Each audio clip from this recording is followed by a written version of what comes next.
사랑해 주님 감사합니다. 한 해 동안 저희와 함께 하셨고 또 저희가 주님과 함께 할 수 있도록 은혜 베풀어 주셔서 감사합니다.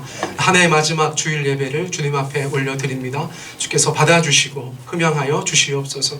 말씀을 함께 나눕니다. 이 말씀 가운데 주께서 조명하여 주셔서 저희가 말씀을 잘 깨닫게 하시고 그 성경 말씀을 저희들의 삶 가운데 잘 적용하며 순종하며 살아가는 인생들 되게 하여 주시옵소서. 예수님의 이름으로 기도드렸습니다. 아멘. 할렐루야. 네, 오늘 함께 나누실 말씀은 제가 지난 1년 동안 33번의 사사기 설교를 했는데 그 설교를 총정리하는 그런 설교로 여러분들과 함께 나눴으면 좋겠습니다. 왜 이렇게 설교를 시작하는데 마음이 기쁘죠? 자, 사사기 21장 25절 말씀 우리 같이 큰 소리로 읽겠습니다. 시작. 그때 이스라엘의 왕이 없으므로 사람이 각기 자기의 수면에 오른 대로 하였더라. 아멘. 오늘 내용이 좀 많아요.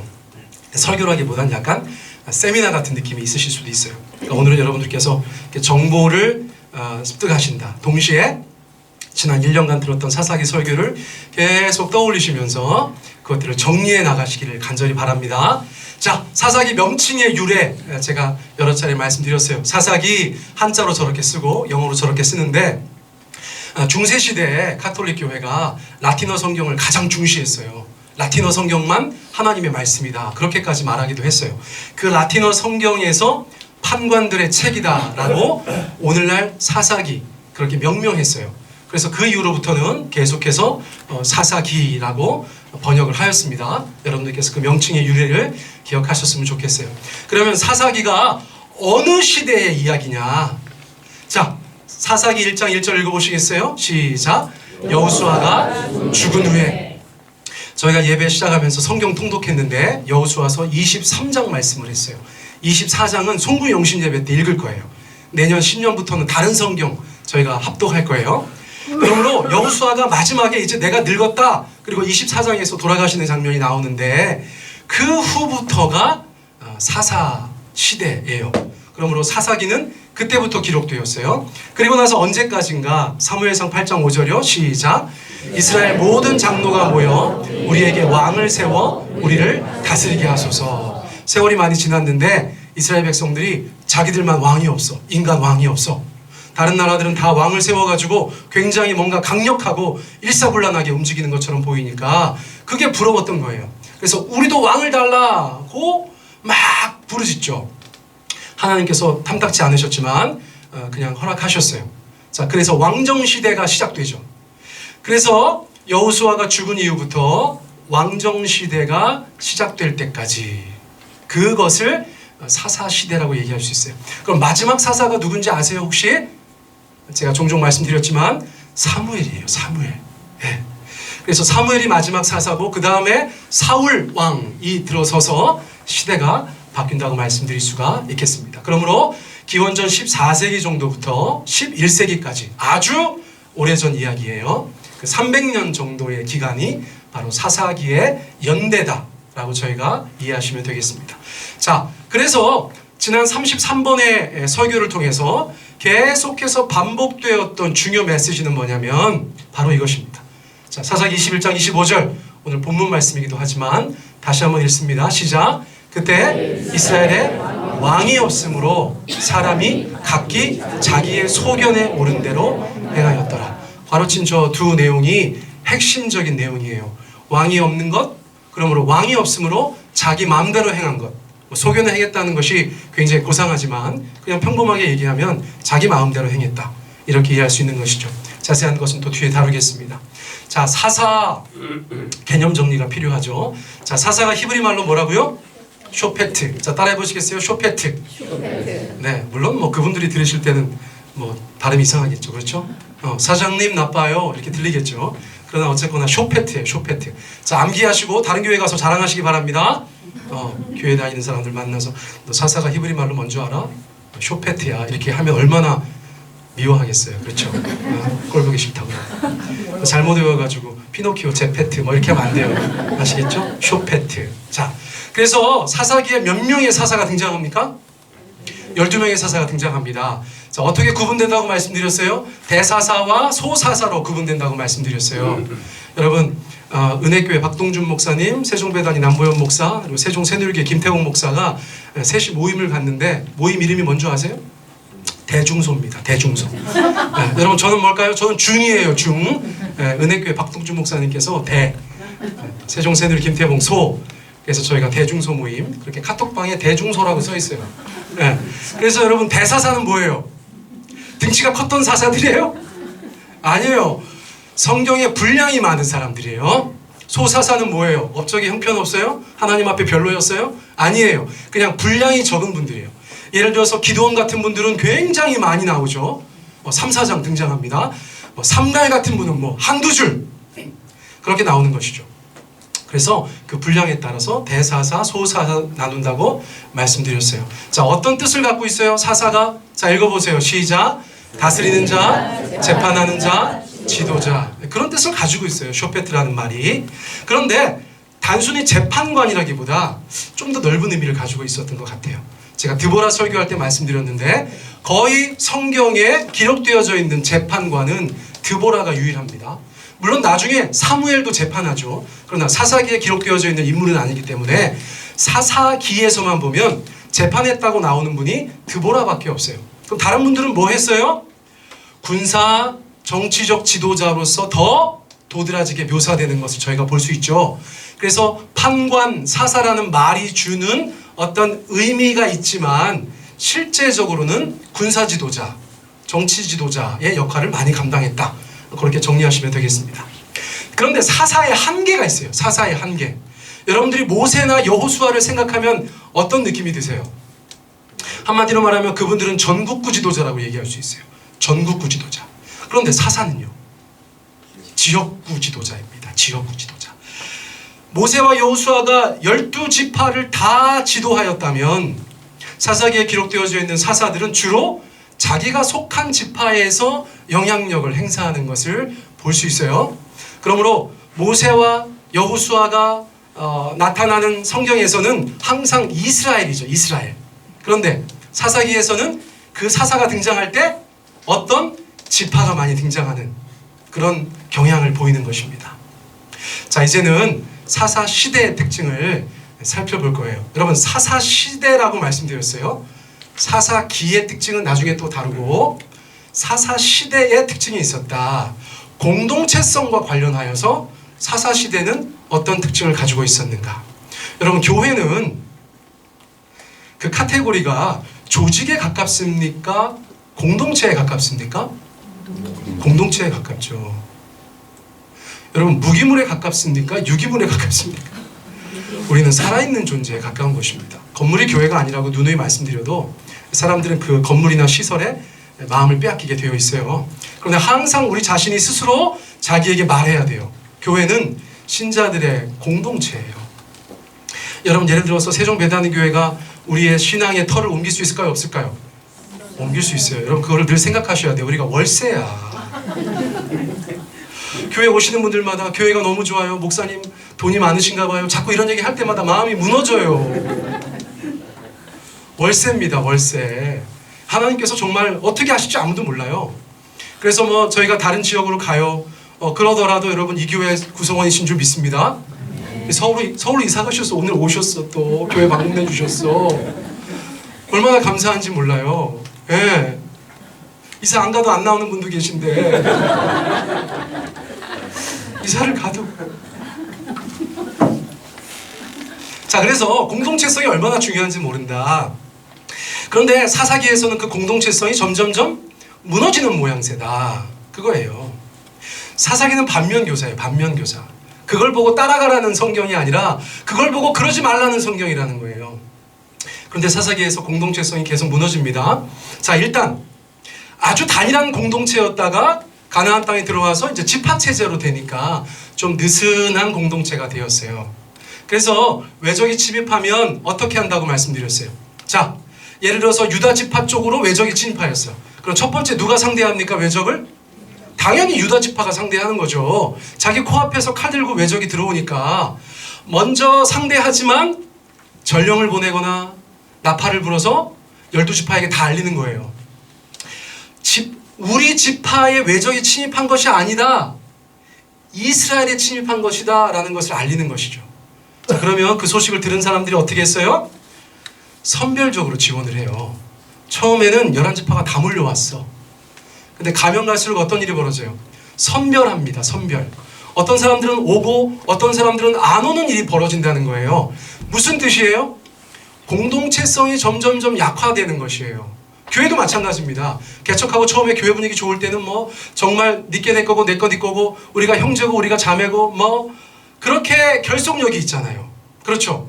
그런데 교회가 점점 커지고 세월이 지나서 우리의 마음이 점점 흐트러지고 하면 저 사람 일이 내일이 안 되는 거예요. 근데 저 형제 일이 내일이 안 되고 저 자매 일이 내일이 안 된다는 것은 무슨 뜻이에요? 공동체성이 와해되고 있다는 증거라는 거예요. 그때 어떻게 하셔야 돼요? 정신을 바짝 차리셔야겠죠.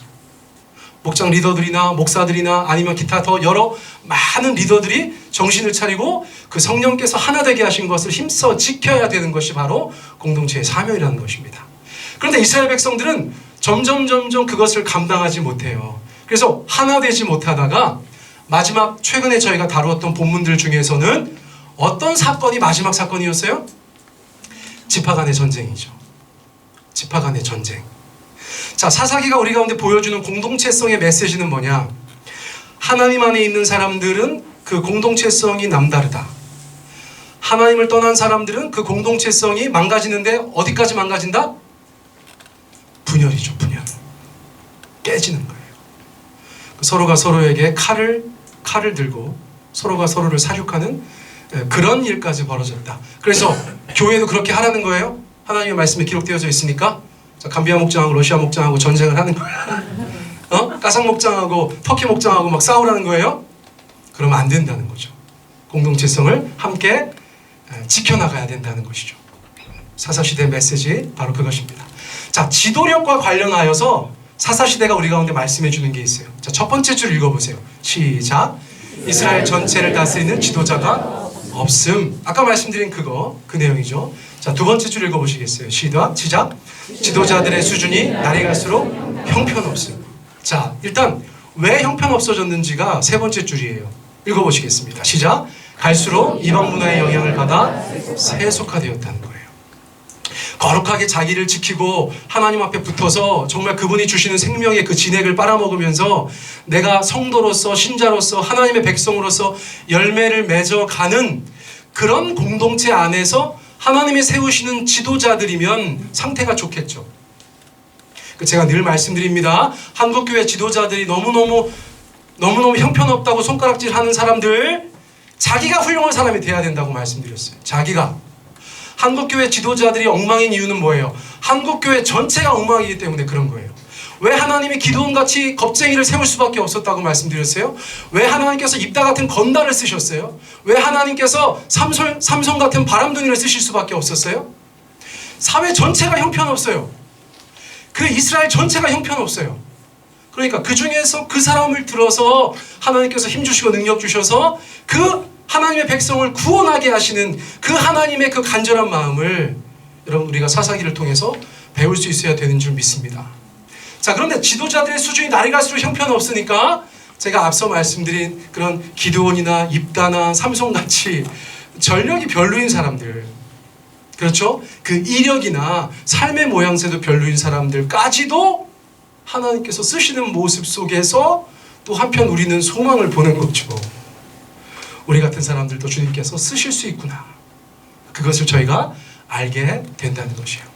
자, 그런데 특별히 지도자들이 망가지는 것에 있어서 도드라지게 나타나는 것이 무엇에 대한 집착이라고 말씀드렸어요? 권력과 재물입니다. 권력과 재물. 자, 이것은 굉장히 중요한 분별의 키워드라고 얘기할 수 있어요.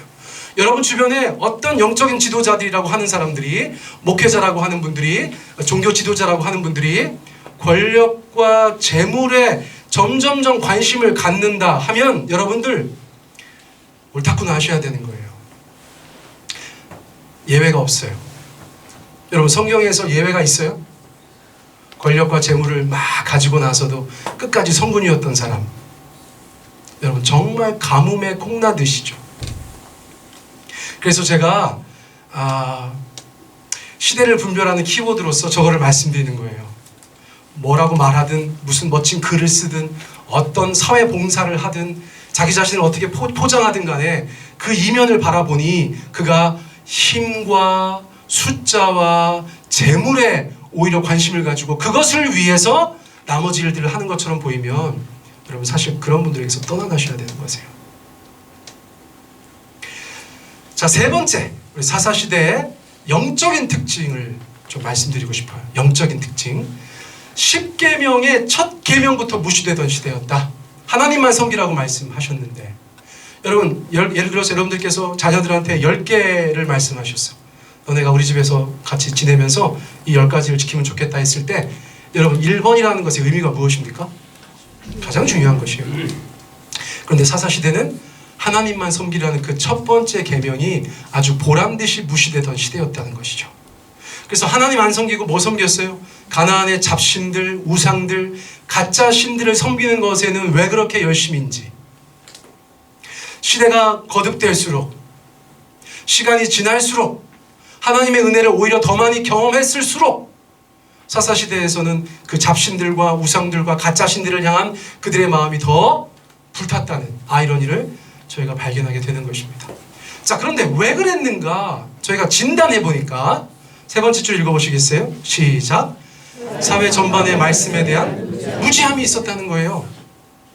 말씀에 대한 무지함이 있었다는 것이에요. 자, 예수 믿는 사람, 크리스천들, 그리스도인들, 우리가 우리 마음의 기준으로 딱 삼고 살아야 되는 것이 뭐라고요? 말씀이죠, 말씀. 여러분, 성경, 정경, 캐논, 이게 무슨 뜻인 줄 아세요? 여러분, 말씀이 우리에게 정경이죠, 정경. 우리의 경전, 캐논이라고 얘기해요. 그 뜻이 뭔지 아시냐고. 기준이라는 뜻이에요. 기준. 그러므로 그것이 우리의 모든 삶의 분별의 기준이 되어야 되는 것이거든요. 그러므로 교회 공동체가, 신자 공동체가, 성도 한 사람 한 사람이 말씀에 대해서 무지하면 휘둘리게 돼 있다는 거예요. 누구한테요? 마귀에게 휘둘리고 거짓 지도자들, 거짓 선지자들, 거짓 교사들, 성경에서 왜 그렇게 조심하라고 했는지 여러분 아세요? 시대가 아무리 바뀌어도 그런 존재들은 우리의 주변에 여전히 있기 때문에 그래요. 옛날에 들었던 재미난 얘기 중에 정신병원에 갔더니 어떤 젊은 남자가 계속 병동에 돌아다니면서 내가 예수다. 수고하고 무거운 짐진 자들아 다 내게로 오라. 막 이러고 다니니까 옆에 있던 할아버지가 뒤통수를 딱 때리면서 내가 너를 언제 보냈냐. 그랬다는 거 아니에요. 이게 그 정도 수준인 거예요. 다 자기가 자칭 그리스도, 자칭 하나님, 자칭 메시아인데 더 답답한 거는 사람들이 그렇게 쫓아가가지고 그렇게 하니까. 근데 왜 그렇대요? 미혹되는 거죠. 미혹. 말세 때 할 수 있으면 택한 자들도 미혹된다. 깨어 있어야 돼요. 여러분, 그러니까 말씀을 알아야 돼. 말씀을. 여러분, 제가 가끔씩 굉장히 담대하게 뭐는 아니다, 뭐는 맞다 이렇게 얘기하지 않습니까? 여러분, 놀랍지 않습니까? 어떻게 그렇게 알 수 있습니까? 여러분, 위조 지폐를 감별하는 사람들의 노하우를 제가 들은 적이 있어요. 여러분, 신사임당 그려지면 다 5만 원이에요? 여러분, 세종대왕 그려져 있으면 다 10,000원이에요? 가짜 돈 보시면 여러분 어떻게 하실 거예요? 이순신인데? 아니, 세종대왕인데? 아니, 신사임당인데? 당연한 돈 아니야? 그거 바보죠, 바보. 그림만 보면 다 돈인 줄 알고 진짜인 줄 알면 바보죠. 딱 봤을 때 아닌 게 있을 거 아니에요. 그런데 그 가짜 위조 지폐범들의 기술이 날이 갈수록 어떻다는 거예요? 교활해진다는 거예요. 기가 막히다는 거예요. 왜? 장비가 발전하니까. 칼라 복사기도 얼마나 좋은지. 에? 칼라 복사기 갖다가 복사만 해도 초등학생들은 다 속일 수 있어요. 여러분, 내년 세뱃돈 그렇게 주시기 바랍니다. 근데 절대 어디 가서 뭐 사 먹으면 안 돼. 사 먹는 순간 쇠고랑 차는 거예요. 그냥 애들 속일 때는 할 수 있지. 걔네 무지함이죠. 색깔 그렇게 생기고 그 사람 있으면 사이즈 똑같으면 돈인 줄 아는 그 무지함. 그런데 진짜 감별사들은 어떻게 한다는 거예요? 여러분, 그 위조 지폐범들의 그 케이스 하나하나를 연구하지 않는다는 거예요. 절대로. 왜요? 너무 많은 거예요. 그 사람들의 스킬이, 그 사람들의 노하우가, 그 사람들이 만들어낸 그 위조 지폐의 경우의 수가 너무 많은 거예요. 그래서 그거를 쫓아다니지 않는다는 거예요. 우리가 이단 사이비 감별할 때 어떻게 하시면 돼요? 그걸 쫓아다닐 필요가 없어요. 이 사람들은 뭐가 다른가, 저 사람들은 뭐가 다른가, 그걸 언제 쫓아다니면서 다 배우고 있어. 지금 말씀 배울 시간도 없는데. 말씀만 잘 배워놓으면 어떤 일이 벌어져요?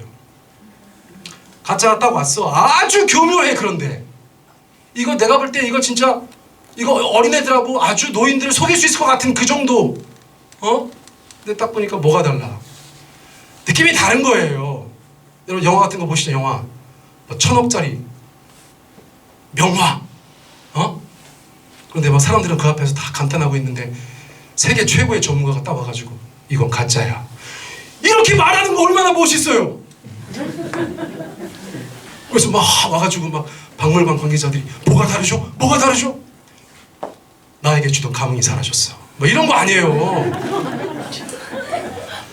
진짜를 보면 느꼈던 감흥이 너무나 똑같지만 가짜를 보면 느껴지지 않는 것처럼 여러분들이 말씀 앞에 쫙 서 있으면요, 뭐 딱 보면 얘 아니야, 얘 아니야. 너 진짜 잘 만들었다. 근데 넌 가짜. 진짜 이거 속을 뻔했는데 그래도 넌 가짜. 그걸 분별할 수 있다는 거예요. 여러분 영적인 혼란에 대해서 여러분들께서 말씀으로 돌파하셔야 되는 줄 믿습니다. 그런데 말씀만 많이 보고 말씀만 많이 암송한다고 되는 건 분명히 아니에요. 바른 해석이 있어야 돼요. 여러분 그 역할을 누가 하고 있어요? 여러분 제가 여러분들 그 역할을 하라고 주님이 세우신 사람이에요. 설교자. 그래서 제가 어떤 사명감을 가지고 날마다 이렇게 힘쓰고 애씁니까? 여러분들에게 성경을 바르게 해석해서 전해드리려고 하는 것이 저의 가장 큰 싸움이거든요. 자, 그러니까 여러분 사회 전반의 말씀에 대한 무지함이 있으니까 마귀 역사하기 얼마나 편하겠어요. 뭘 몰라? 법을 몰라? 정관을 몰라? 계약서를 몰라? 여러분 그런 사람들 우리가 얼마나 쉽게 속일 수 있어요. 근데 꼼꼼하게 계약서 살펴본 사람들, 꼼꼼하게 법 규정을 살펴본 사람들을 어떻게 속일 수 있겠어요? 그러니까 이 시대를 살아가는 우리 영적인 혼란 시대를 살아가는 우리가 하나님의 말씀을 바르게 해석해서 잘 섭취해서 내 영적인 영향이 되었을 때 우리가 이 시대를 돌파할 수 있다는 거예요. 자, 사회 전반에 대한 말씀의 무지함은 누구한테까지 연결되어져요? 당연히 지도자들한테까지 연결된다니까요. 이게 악순환이 되는 거니까. 한번 무너지면 막 무너져 내려가는 거니까 그런 거예요.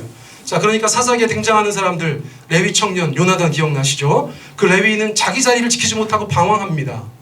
돈을 따라서, 명예를 따라서 그렇게 방황하죠. 그 방황이 어디로 이어져요? 방탕으로 이어지는 거예요. 방탕으로. 자, 그러다가 제사장들의 사유와 경향도 나타났다고 말씀드렸어요. 미가 같은 사람들은 자기 신앙을 구축하고 그 신앙을 위해서 종교인을 세우는 그런 타락까지 보여주었다는 것이죠. 자, 이것이 사사시대의 영적인 특징이라고 말씀드릴 수 있어요. 자, 그런데 이러한 특징들이 나타나는 이유가 뭐냐? 근본적인 이유가 뭐냐? 바로 이 말씀으로 또 돌아가는 것이에요. 그때 이스라엘에 왕이 없었기 때문이다. 사사기는 중간중간에 저 구절을 반복하거든요. 왕이 없기 때문에 이런 일이 벌어진다. 또 어떤 일들이 쭉 벌어졌어. 그 다음에 왕이 없기 때문에 이런 일이 벌어진다. 하지만 저희가 문맥을 가만히 살펴보면 사울이나 다윗이나 솔로몬 같은 인간 왕이 없어서 그렇다는 말이 아닌 것을 금방 깨달을 수 있어요. 어떤 왕이 없기 때문에 그래요? 자, 2번 읽어보세요. 시작. 왕이신 하나님께서 사람들의 마음에 없음. 하나님이 돌아가셨어요? 응? 니체가 얘기했다잖아요. 그렇죠? 신은 죽었다. 응.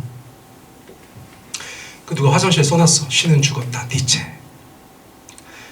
너도 죽는다. 기독교인. 그 밑에다가 니들 다 죽는다. 청소 아줌마. 이렇게 써놨다. 아유, 집사님 이런 거 좋아하시는구나. 걸리면 다 죽어. 청소 아줌마. 이렇게. 네. 하나님이 돌아가셔서 저 시대에만 안 계셨어요? 여러분, 하나님은 영존하시는 하나님, 알파와 오메가 되시는 하나님, 처음부터 끝까지 늘 계신 하나님. 그런데 어디에 없으신 거예요? 사람들의 마음에. 사람들의 마음에 하나님이 안 계시면 그들의 인생에는 하나님이 계실까요? 안 계실까요? 당연히 안 계시죠. 그 얘기예요. 그 얘기. 여러분, 지금 하나님이 살아계셔서요, 여러분, 그분의 영광과 그분의 위엄과 그분의 광대하심과 그분의 아름다우심이 여전히 있어요. 세상에서 그것을 경험하며 사는 사람들이 있어요. 근데 어떤 사람들은 그걸 몰라. 전혀 몰라. 신자라고 하는 사람들도 그 중간에서 하나님을 느꼈다가 못 느꼈다 하는 사람들도 있다는 거예요. 자, 여러분, 하나님께서 마음에 계신 것, 이것이 굉장히 중요하다는 거예요. 근데 사사시대에는 점점점 그 사람들의 마음속에, 그 사람들의 인생 속에, 그 이스라엘의 역사 가운데 하나님의 흔적이 희미해지는 시대가 되었었다는 것이죠. 자, 그러니까 중립이 없어요. 왕이 없으면 누군가가 왕노릇하는 것이 인생인데, 사사시대에는 누가 왕노릇했어요? 첫째는 우상들이 왕노릇했다는 것들이 많이 나오죠. 자, 그가 나의 왕이라는 것은 무슨 말이에요? 여러분들이 누구를 주님으로 섬기느냐를 어떻게 알 수 있어요? 여러분, 종과 주의 가장 큰 차이는 뭐예요? 주님이 하시는 말씀을 종은 내 주님하고 행하는 존재죠. 여러분, 누가 주님이신 것을 어떻게 알 수 있어요? 여러분들이 누구 말을 듣고 사느냐를 보면 알 수 있다는 거예요. 누구의 가치를 따라가느냐, 누구의 교훈을 따라가느냐, 누구의 메시지를 따라가느냐, 누구의 음성을 따라가느냐, 누구의 말씀을 따라가느냐. 여러분, 그것에서 내가 누구를 섬기든지가 명확하게 드러나요. 여러분들이 겉으로 나는 기독교인이야, 나는 예수 믿어 라고 말하더라도 예수님의 말씀을 따라가는 것이 없고 세상같이 세상 사람들의 말을 더 잘 따라간다면 여러분들의 주는 세상이죠. 세상이에요. 그리고 그 세상 속에는 사사기에서 계속해서 반복되는 바, 처음에 제가 강조해서 말씀드렸던 바알과 아세라라는, 그렇죠? 그 우상들이 우리 가운데 보여주는 가장 강력한 세속적인 인간의 본능과 인간의 욕망을 가장 크게 자극하는 그런 신앙의 요소들이 거기 있다는 거예요. 오늘날도 마찬가지예요. 하나님과 또는 바알과 아세라를 섬기는 사람들이 이 세상에 그렇게 나뉘어져 있다는 거예요. 여러분, 스스로 질문하셔야 돼요. 나는 누구를 섬기고 있는가? 그리고 나서 어떤 사람들은 자기가 자신의 삶에서 왕노릇하는 사람이 있어요. 자, 하나님이 왕노릇하시면 하나님 말씀 따라 살고, 우상이 왕이면 우상의 요구를 따라 살고, 내가 왕이면 내 마음대로 사는 거예요. 내 마음대로. 그러니까 사사시대를 통해서 우리는 그 영적인 수준들, 영적인 차이들을 이해할 수 있게 된다는 것이죠. 그러므로 우리가 이러한 이야기들을 듣고 나서 어떤 결단을 해야 됩니까? 여러분, 왕이신 하나님께서 여러분들의 삶에 한 분 하나님이시기를 축복합니다. 아멘. 이거는 아멘 제대로 하셔야 되는데, 우리 주 하나님께서 한 분 하나님이시기를 축복합니다. 아멘. 예수님께서 한 분 주님이시기를 축복합니다. 아멘. 여러분, 성령님과만 동행하시는 여러분 되시기를 축복합니다. 아멘. 아멘. 여러분, 사사기의 그 교훈을 제가 잊어서는 안 돼요. 제가 어디서 인용한 것 같은데 어디서 인용했는지를 지금 까먹었어요. 자, 한번 같이 읽어보겠습니다. 제가 쓴 건 아니에요. 너무 멋있는 것 같아. 제 수준을 넘어섰어. 자, 한번 읽어보세요. 시작. 그들은 완전히 돌아서지도 않았고 온전히 순종하지도 않았다. 그러나 이러한 불완전한 순종은 완전한 불순종으로 가는 경향이 있다. 이 말을 온전히 이해하시는 분들은 정말 복이 있을진저. 네. 여러분, 이게 목회하다 보니까 저도 이제 어떤 이게 뭔가 깨달음이 있어요. 깨달음. 성도들 여러분뿐만 아니에요. 제가 늘 말씀드리지만 제가 교회 어쩌면 한 31년 다녔잖아요. 여러 신자들을 봤어요. 어떤 경향성이 굉장히 중요하다는 걸 깨달았어요. 경향성. 여러분 안에 있는 어떤 경향성. 그리고 나서 그 경향성은 경향성에 머무르지 않고 어떤 결과를 가져와요, 여러분. 제가 이제 교회를 떠나시는 분들의 그 마지막을 제가 늘 함께 지켜보거든요. 저희 교회를 떠난 걸 수도 있고 아니면 정말 신앙을 떠나는 걸 수도 있어요. 그런데 이제 그분들의 그 마지막 모습은 어떤 경향성의 8분응선이거든요. 무슨 말씀인지 아시겠어요? 말이 조금 어려워지는데 그때 저희가 자꾸 이제 깨달아지는 바가 있어요. 여러분, 그런 결단들이 어떤 결과를 가져와. 어떤 결과를. 근데 신앙에 있어서 좋게 가지 않아요. 그거 당연한 거 아니겠어요? 근데 그 전 단계는 뭐냐면 애매한 마음의 자세예요. 애매한 마음의 자세. 신앙생활을 하면서 애매해. 목사가 봐도, 목자나 목녀가 봐도 이 사람은 지금 신앙의 그 태도가 정확하게 어느 쪽인지를 분간하기 어려운 분들이 계세요. 약간 이렇게 하나님 쪽으로 더 기울어져 있는 분들도 계시고 조금 더 세상적으로 기울어져 있는 분 마땅히 계시겠지만 그것이 계속 되다 보면 어떤 결과를 가져온다는 거예요. 자, 이 말씀을 다시 한번 보세요. 우리가 신앙생활 하면서 하나님 앞에 완전히 돌아서지 않아요. 대부분의 교회 다니는 사람들은. 아니 돌아섰으면 교회 안 나오지. 그렇죠? 여러분들 감사합니다. 축복합니다. 돌아서진 않으셨네. 그렇죠? 그런데 우리 중에도 좀 애매하게 자세를 취하고 있는 분이 있을 수 있다는 거예요. 그런데 그렇게 불완전하게 순종하는 것은 어디로 갈 경향성이 크다는 거예요? 완전한 불순종으로 갈 수 있는 경향이 크다니까.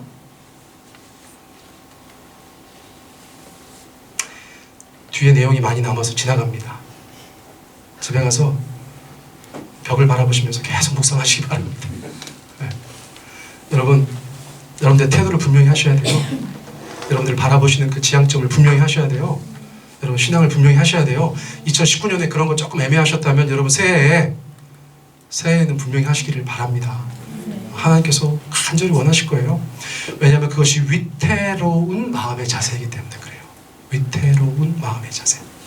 자, 이제는 사사기의 특징을 이야기하고 마치려고 해요. 여러분 사사기의 특징은 뭐냐면 첫째, 많은 전쟁들이 나오는데 그 전쟁이 누구의 전쟁이냐를 명확하게 하신다는 거예요. 여러분 우리가 인생을 살아가면서 여러 가지 신앙의 다툼, 영적인 싸움, 한 인생으로서 한 사람으로서 인생 가운데 맞닥뜨리는 많은 일들이 있잖아요. 그렇죠?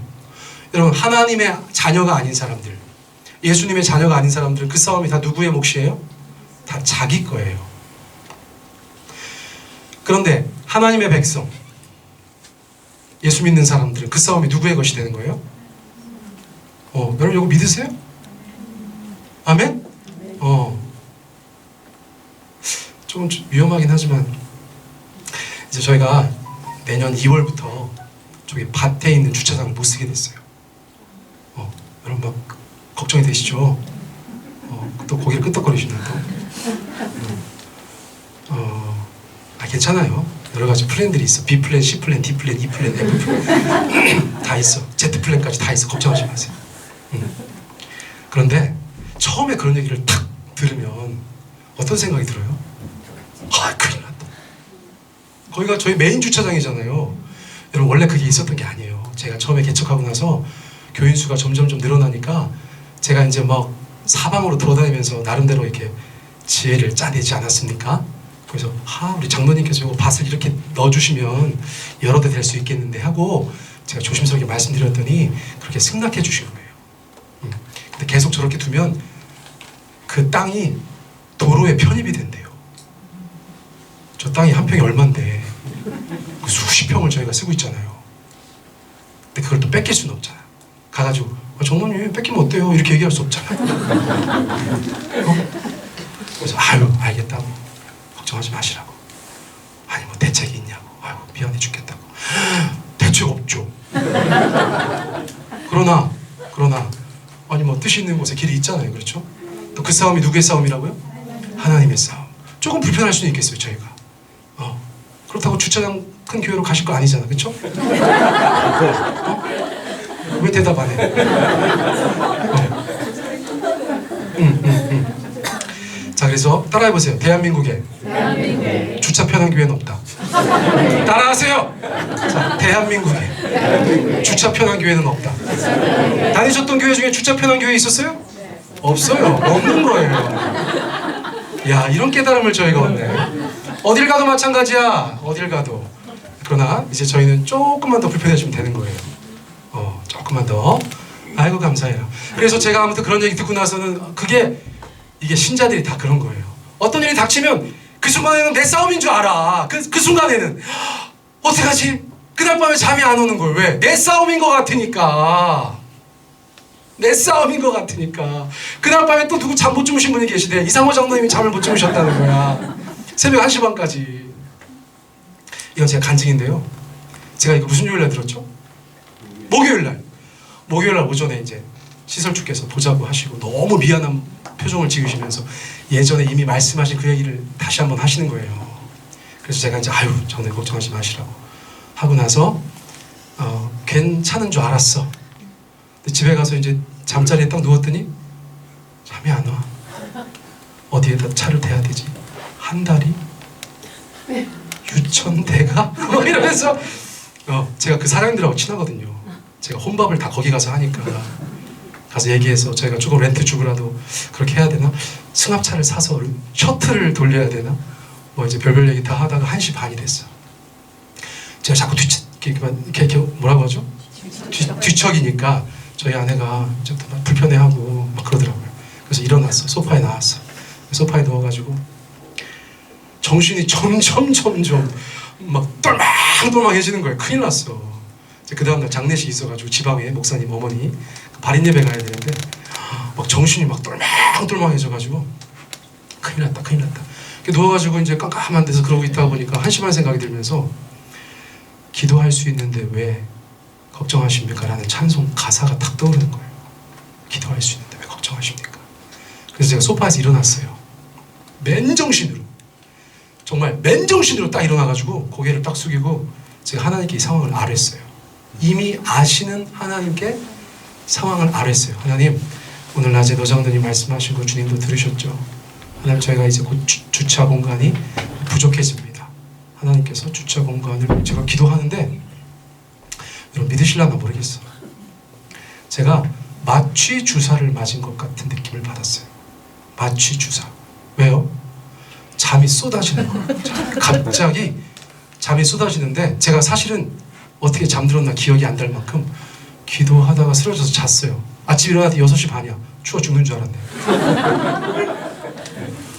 어떻게 잠들었는지를 몰라요. 제가 거기서 자려고 했던 게 아니라니까. 잠깐 있다가 좀 졸리면 다시 들어와서 자려고 했어요. 근데 소파에 가서 그러고 있다가 그냥 파자마 입고서 잠깐 기도하다가 잠들어서 얼어 죽을 뻔했다니까. 근데 여러분, 다음날 아침에 제가 그 얘기를 금요기도회에서 했더니 김수현 장로님이 말씀을 딱 보내셨어요. 무슨 말씀일까요? 하나님이 사랑하신 자에게 잠을 주시는 거예요. 그 말씀은 진짜 그럴 때 쓰는 거예요. 여러분 왠 줄 아세요? 그게 네 전쟁이 아니라고 하나님께서 주시는 사인 같더라고요. 네 전쟁이면 어떻게 해야 돼요? 너 그래, 야, 너 고민해. 너 목사가 너 지금 잘 때냐? 고민해. 막 자려가면 막 깨우고 막 하나님께서 야 고민해. 네 전쟁이야. 막 이러셔야 되는데 갑자기 멀쩡한 사람을 막 말똥말똥한 사람을 갑자기 막 마취한 사람 같이 재우시더라니까요. 그럼 제가 이거 정말 조심스럽죠. 앞으로 결과에 대해서는 아직 저희가 얘기할 수 없으니까. 그렇죠. 조심스럽죠. 그럼에도 불구하고 제가 말씀드린 이유는 뭐예요? 그런 믿음이 좀 있어요. 왜 재우셨을까? 야, 너 자. 내가 할 테니까. 너 자. 내가 할게. 그래서 하나님께서 저한테 그런 메시지를 주셨다는 이런 복된 소식을 전하면서 다음 슬라이드로 넘어가도록 하겠습니다. 자, 하나님의 영. 자, 사사기의 특징은 하나님의 영에 대해서 굉장히 강조한다는 거예요. 일단 한번 읽어보세요. 시작. 성령이 임하시면 그 사명을 능히 감당하는 사람이 됨. 무엇보다 전쟁을 감당할 능력을 주심. 자, 사사들의 면모를 저희가 기억하고 있어요. 저희가 딱 봤을 때 와, 이 사람은 진짜 사사다 하는 사람 앞에 조금 나오죠. 그 다음부터는 아니야. 어떤 생각이 들어요?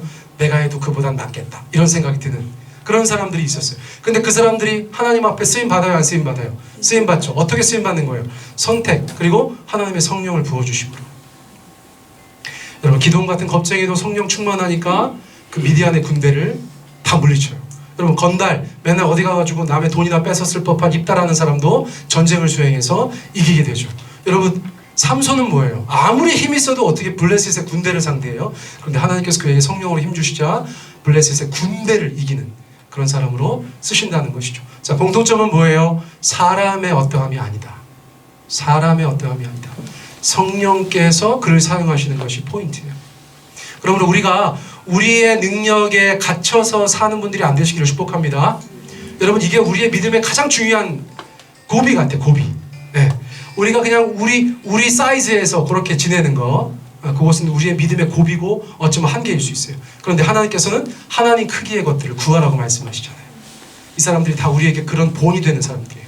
우리 같은 연약한 사람이고 우리같이 별 볼 일 없는 사람들이지만 하나님께서 그들 가운데 역사하실 때 그렇게 쓰임받는 도구가 된다. 이것이 얼마나 중요한 메시지인지 모르겠어요. 자, 이사야 40장 29절 한번 읽어봅니다. 시작. 피곤한 자에게는 능력을 주시며 무능한 자에게는 힘을 더하시나. 한 번 더 있습니다. 시작. 피곤한 자에게는 능력을 주시며 무능한 자에게는 힘을 더하시나니. 아멘. 자, 사사기의 특징 우리가 뭐 마음속에 다 기억하고 있는 그 사이클이에요. 자, 1번 읽어보세요. 시작. 사람들이 반역한다. 2번 하나님이 화나신다. 3번 적의 압제. 4번 백성이 부르짖는다. 5번 선택된 사사를 통한 구원이 있고 6번 평화가 찾아오죠. 7번째 사사가 죽는다. 그러면 그것이 유지돼야 안 돼요? 안 돼요. 다시 사이클이 도는 거예요. 이 사이클이 몇 번 돌았는지 몰라요. 그런데 이 사이클이 그냥 돌면 괜찮겠는데 어떻게 하면서 돈다고요? 하강하면서 돌았다.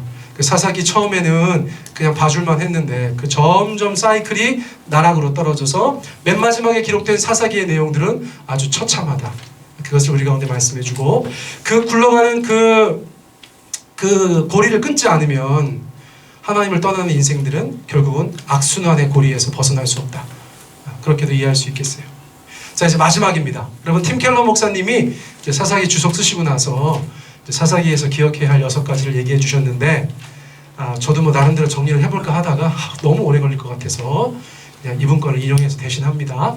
자, 1번 읽어보세요. 시작. 하나님은 은혜를 받을 자격이 없고 은혜를 구하지도 않고 은혜 받은 후에 감사할 줄도 모르는 인간들에게 끊임없이 은혜를 베푸신다. 정말 그래요. 사사기 살펴보면 정말 그래요. 그런데 한편으로 너무 감사한 것이 뭐냐면 우리도 그럴 때 있잖아요. 그런데 하나님께서 그때 우리 가운데 어떻게 행하실까요? 그래도 은혜를 베푸실 거다. 그것을 기대할 수 있는 좋으신 하나님이시라는 것을 저희가 다시 알게 되는 것이죠. 그렇다고 우리가 막 살면 될까요? 안 될까요? 로마서에서 뭐라고 말씀하세요? 그래, 은혜가 있다고 해서 니들이 죄를 지을 거야? 은혜가 있다고 해서 죄를 지을 거야? 그건 아니라는 것이죠. 그 은혜에 합당한 삶을 사려고 하는 것이 성도에 마땅한 자세여야 한다는 것이죠. 자, 2번째 읽어보겠습니다. 시작. 하나님은 우리 삶의 일부만이 아니라 모든 영역에서 주가 되려 하신다. 어떤 거 하나 가져다 놓고 하나님 내가 이거는 정말 주님 앞에 주님의 주되심을 인정하고 살잖아요. 얘기해봤자 소용없어. 하나님의 성에 안 차. 왜요? 하나님은 우리의 모든 삶의 영역에서 주가 되시길 원하기 때문에 그래요. 그러면 성도 입장에서 어떻게 하셔야 돼요? 여러분 그것을 보완해서 나가셔야 돼요. 어떤 것은 여러분들이 그 삶의 영역을 내어드렸는데 어떤 것은 내어드리지 않았다면 여러분 궁극에는 어떻게 하셔야 됩니까? 모든 삶의 영역을 하나님 앞에 내어드리고 그분의 청지기로 살아가는 삶을 선택하셔야 된다는 거예요.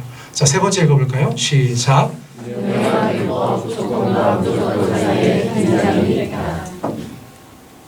앞서 말씀드린 것하고 조금 겹쳐요.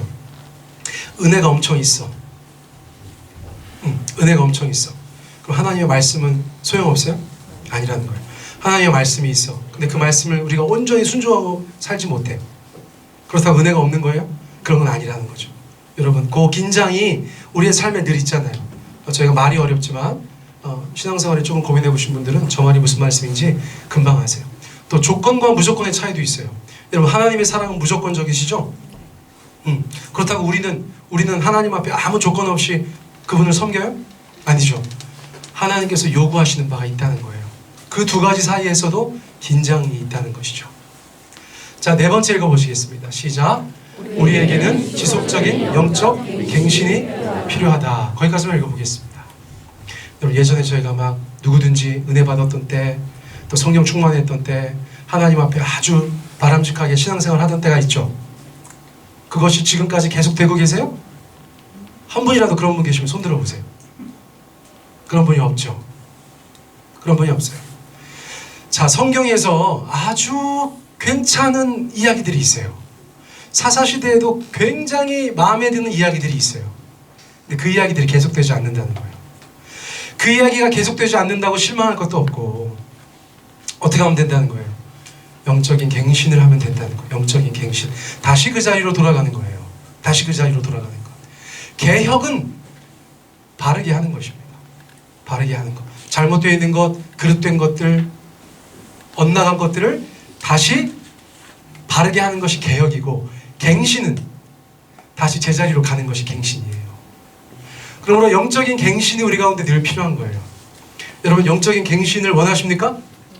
아멘? 그러기 위해서 뭘 하셔야 돼요? 첫째, 사사기의 교훈은 분명합니다. 부르짖으셔야 돼요. 하나님 앞에 회개하셔야 되는 거예요. 자, 회개에서 있어서 굉장히 중요한 것은 뭐라고요?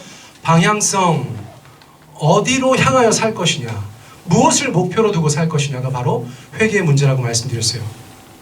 그러므로 구체적인 우리의 죄된 행위들을 청산하고 하나님께 돌아와서 거룩한 삶을 사는 것도 마땅히 포함되지만, 큰 틀에서는 우리의 삶의 방향이 세상으로 나가 있는가, 우상으로 나가 있는가, 아니면 하나님의 말씀, 하나님 그분께로 나가는가, 그것을 보셔야 된다는 거예요. 그리고 하나님께 나아감에 있어서 우상을 끌고 갈 수 있어요, 없어요? 하나님께 나아가면서 내가 왕노릇 하면서 나아갈 수 있어요, 없어요? 없다는 거예요. 여러분, 예를 들어서 어느 선을 딱 넘어가면 무엇인가 더 이상 그 선으로 함께 할 수 없는 어떤 것이 있는 것처럼, 물속으로 깊이 들어가는 어떤 사람이 불을 품고 들어갈 수 없는 것처럼, 하나님의 은혜에 깊이 들어가는 사람들은 세상의 것들을 뒤로 하고 들어가야 된다는 것이죠. 그러므로 우상타파는 마땅히 있어야 되는 거예요. 자, 사사기는 그것을 저희 가운데 계속해서 말씀해주고 있어요. 그런데 그것을 적어도 사사기에서는 누가 역할을 해요? 인간 사사, 인간 구원자, 그가 그 역할을 하는 거예요. 사람들의 갱신을 도와요. 그런데 한편으로는 사사기에서 계속해서 나타났다 사라지는 사사들을 보면서 성경의 독자들은 어떤 생각이 들어요? 아니, 이분 안 돌아가시면 좋겠다. 온니엘이 안 돌아가시면 좋겠다. 에웃이 안 돌아가시면 좋겠다. 기타 여러 사사들이 다 안 돌아가시고 저런 평화의 시대를 계속해서 유지해 주시면 얼마나 좋아요. 그런데 인간 사사는 아주 명백한 한계를 가지고 있다는 거예요. 그러므로 사사기가 우리 가운데 계속해서 도전하고 우리 가운데 계속해서 말씀하시는 건 뭐예요? 영원한 구원자가 너에게 필요하다는 거예요. 그분이 누구세요? 우리에게는 예수 그리스도, 그분이라는 것이죠. 그러므로 5번입니다. 우리 같이 읽습니다. 시작.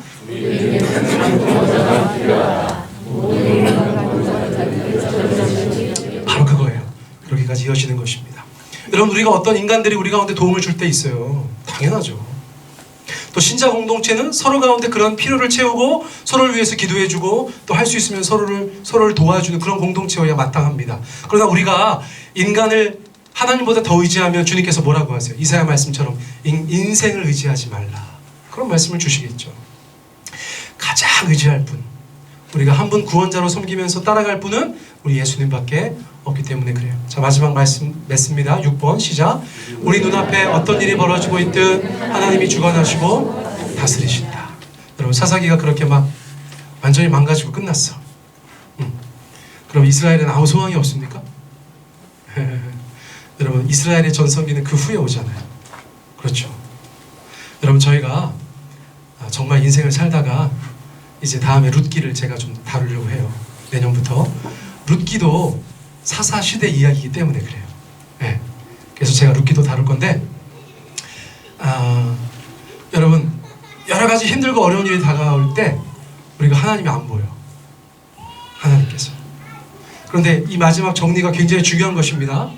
그럼에도 불구하고 하나님은 살아계시고 우리의 삶 가운데 역사하고 계시고 그분이 또 다른 일들을 우리의 삶 가운데 행하시는 한 분 하나님이시라는 것을 여러분께서 기억하셨으면 좋겠어요. 자, 이렇게 해서 한 해 동안 계속해서 나눴던 사사기 말씀을 총정리하고 매듭 짓는 것으로 하겠습니다. 참으로 다행이고 감사한 것은 영상이 다 유튜브에 올라가 있어서 여러분들께서 혹시나 또 인생 사시다가 사사기에 대해서 한 번 더 공부하고 싶을 때가 있으시면 제가 제 인생의 한 해를 열심으로 그렇게 힘쓰고 애써서 하나님 앞에 올려드렸고 또 여러분들 가운데 들려드렸던 그 설교의 말씀들 다시 한번 들어보시기를 또 간절히 원합니다. 이 시간 우리 같이 기도하겠습니다.